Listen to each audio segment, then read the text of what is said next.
রাত তখন 11টা। পরী ছাদের ঠিক যে পাশে নিরিবিলি সেদিকটায় রেলিং ঘেঁষে দাঁড়িয়ে আছে। খোলা অবাধ্য চুল বাতাসে উড়ে এসে চোখে মুখে উপচে পড়ছে। গায়ের উড়োনার এক কোণা ছাদের ফ্লোর ছুঁই ছুঁই। এ যেন বড্ড অগোছালো এক পরী। পরীর যখন মন খারাপ থাকে তখন রাতের এই অন্ধকার ছাদ, খোলা আকাশ, আকাশের সেই গোলাকার চাঁদ হয় পরীর মন খারাপের সঙ্গী। পরী খোলা আকাশের পানে তাকিয়ে জড়ানো কণ্ঠে বলল, আমিও মানুষ, আমারও যে কষ্ট হয়। পরীর সারা শরীর জ্বরে পুড়ে যাচ্ছে। হাতের ব্যথায় চোখ দুটো জলে ভরে উঠেছে। হাতটা ফুলে টনটন করছে। নিজ পায়ে তেমন একটা শক্তি পাচ্ছে না। নিজের শরীরের ভর ছেড়ে দিচ্ছে তো রেলিং ধরে সোজা হয়ে দাঁড়াচ্ছে। জ্বরের ঘোরে নিজে নিজেই বিড়বিড় করছে। লিভিং রুমে হইচই বেঁধেছে। আয়নাল তালুকদারের সাথে মাহদুল শিকদারের তুমুল কথা কাটাকাটি হচ্ছে। সন্ধ্যায় যখন খবর এলো আনানকে কিছু লোক মেরে হসপিটালে পাঠিয়েছে, ঠিক তখন সব দোষ ওর ঘাড়ে এসে পড়ল। নিশ্চয় পরী অলক্ষণে, অভিশাপ ওর জন্যই এত কিছু হচ্ছে। না হলে আজই ছেলেটাকে লোকগুলোকে মারল কেন? পরী যদি অলক্ষণে না হয় রিজভি কেন ওকে বিয়ে করতে না করল? আয়রা বেগম এক অভিশাপ জন্ম দিয়েছে। এক অভিশাপের মাস সে। এই ভেবে রাগে দুঃখে মেয়ের হাতে মুচড়ে দিয়েছে। এ বাড়ির কেউ অবশ্য তা জানল না। নিচ থেকে শরগোল শোনা যাচ্ছে। আয়নাল তালুকদার একজন বিকৃত মস্তিষ্কের মানুষ, মুখে যা আসছে তাই বলে যাচ্ছে। সাদিয়া বেগম স্বামীকে দমাতে পারছেন না। আয়নাল তালুকদার যেন 3 বছরের রাগ, ক্রোধ সব কথায় মিটাচ্ছে। নিচ থেকে মেহতাবের গলাও শোনা যাচ্ছে। পরী চোখ বুজে নিল, তার জন্য এত সব কিছু হচ্ছে। শুধু তার জন্য হচ্ছে। সে অপয়া, অলক্ষী, সে একটা অভিশাপ। সে এই পৃথিবীতে থাকলে সবার শুধু খারাপই হবে। আনানের হাতে পায়ে ব্যান্ডেজ বাঁধা।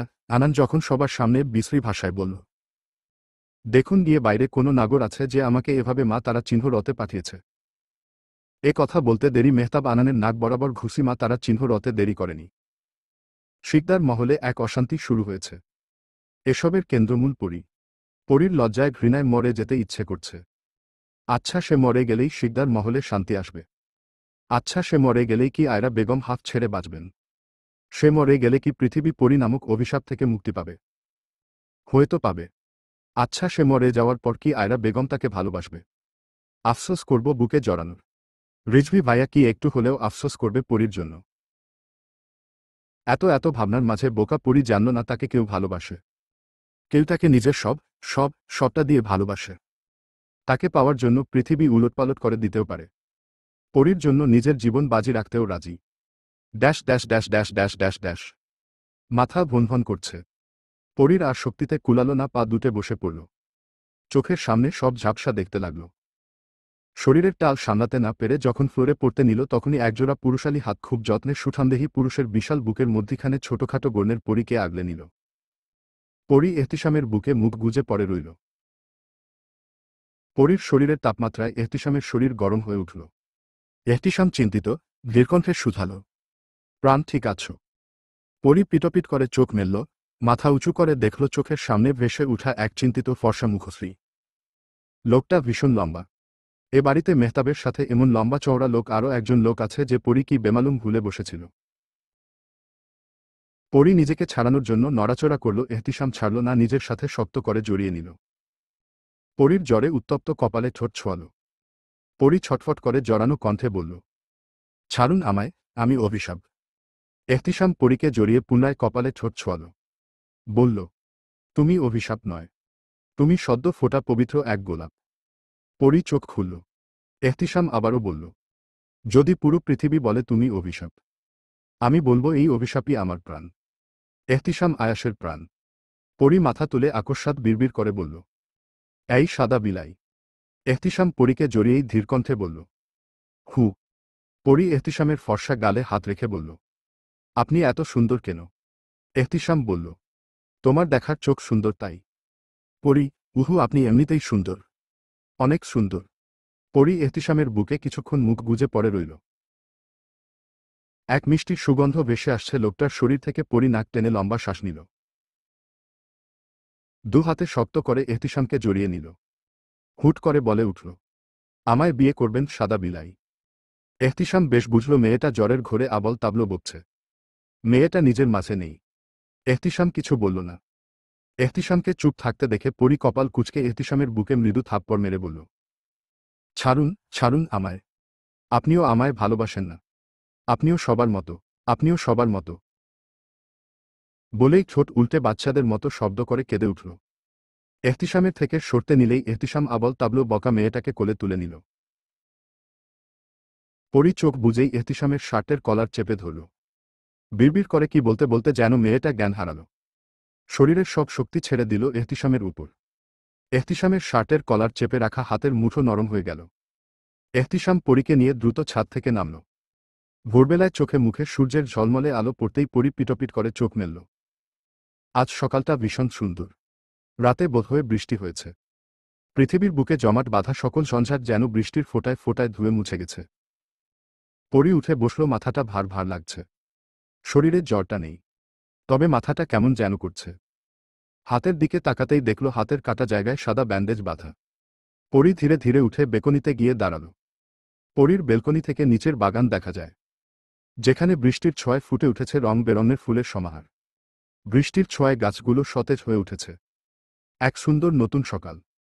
শীতল নির্মল হাওয়া বইছে চারপাশে। পরির দীর্ঘ শ্বাস টানল। হঠাৎ পরির রাতের কথা মনে পড়তেই ঠোঁট কামড়ে ধরল। এহতিশামকে বলা কথাগুলো মনে পড়তেই লজ্জায় গাল দুটো লাল হয়ে উঠল। লোকটাকে সে কিভাবে বলতে পারল অসব কথা? পরি এখন কিভাবে মুখ দেখাবে লোকটার সামনে? ছি, লোকটা কি ভাবল পরির সম্পর্কে? আজ আর সাদা বিলাইয়ের সামনে পড়বে না পরি। কখনোই না, মরে গেলেও না। পরি ফ্রেশ হয়ে নিচে নামল। সকাল সকাল শিকদার মহলের 3 গিন্নি রান্নাঘরে ব্যস্ত। এটা নিত্যদিনের রুটিন। পরি কিচেনে উকি দিতেই দেখল শিকদার বাড়ির 3 গিন্নির সাথে পরির মামি খাদিজা বেগমও আছে। শিকদার বাড়ির 3 কর্তাদের ও দেখা নেই। রিপ্তিকেও কোথাও খুঁজে পেল না। রিপ্ত কান্না করছে ছোট কাকির কোলে। পরির ভীষণ আদরের রিপ্ত। ছেলেটার ফুলো ফুলো গাল দুটো পরির বেশি পছন্দ। আধো আধো গলায় যখন ডাকে পলিপা, পরির তখন খুব ভালো লাগে। পরি রিপ্তকে যখন তখন টুকুস করে চুমু বসিয়ে দেয়। হঠাৎ মনে পড়ল সেদিন এহতিশাম রিপ্তর সাথে হাত নাড়িয়ে নাড়িয়ে কি যেন বলছিল। রিপ্ত তার ফোকলা দাঁতগুলো বের করে খিলখিলিয়ে হেসে উঠল। রিপ্ত এহতিশামের গাল টেনে চুমু বসিয়ে দিতেই পরির রাগ হল। রিপ্ত ওই সাদা বিলাইকে কেন চুমু খাবে? পরির ভাবনায় ছেদ পড়ল যখন পরিকে দেখে রিপ্ত আধো আধো গলায় ডাকল, পলিপা। সবাই ভূত দেখার মতো পরির দিকে তাকাল। পরির মামি খাদিজা বেগম এগিয়ে এসে বলল, কেমন আছিস পরি? পরি মাথা নেড়ে বলল, ভালো আছি মামি। তুমি? খাদিজা বেগম হেসে বলল, ভালো আছি। রিপ্ত এক প্রকার ছটফট করতে লাগল পরির কোলে আসার জন্য। রুমি বেগম এগিয়ে এসে পরির কোলে রিপ্তকে চাপিয়ে দিয়ে বলল, কদিন আর। তারপর পরি আপাকে কোথায় পাবি? আহ্লাদে বাঁচি না। পরি রুমির কথা আমলে নিল। মা তেমন রিপ্তকে কোলে চেপে ধরে রিপ্তর ফুলো ফুলো ফর্সা গালে টুকুস করে চুমু এঁকে দিয়ে বলল, পরি আপা সারাজীবন থাকবে তাই না রিপ্ত? রিপ্ত কি বুঝল কে জানে, খিলখিলিয়ে হেসে উঠল। আয়রা বেগম রান্নার ফাঁকে ফাঁকে মেয়ের দিকে তাকাল। পরপর থমথমে কণ্ঠে শুধাল, জ্বর আছে এখনো? পরি মাথা নেড়ে না বুঝাল। জুলেখা বেগম এগিয়ে এসে পরির কপালে হাত রাখল। না, এখন জ্বর নেই। জুলেখা বেগম পরির হাতে দুটো পরোটা আর ডিম পোচ দিয়ে লিভিং রুমে পাঠিয়ে দিল নিজে আর রিপ্তকে খাওয়ানোর জন্য। পরি ঠিকই ভেবেছিল আজকের সকালটা অন্যরকম। অন্যরকম সুন্দর ফুরফুরে মেজাজ। হঠাৎ সবকিছু সুন্দর লাগছে। পরির জীবনটা এমন সুন্দর হলেও তো পারত। এমন সুন্দর সকাল পরির জীবনে প্রতিদিন আসুক। চলবে। পরবর্তী পর্ব পেতে চ্যানেলটি সাবস্ক্রাইবও করুন।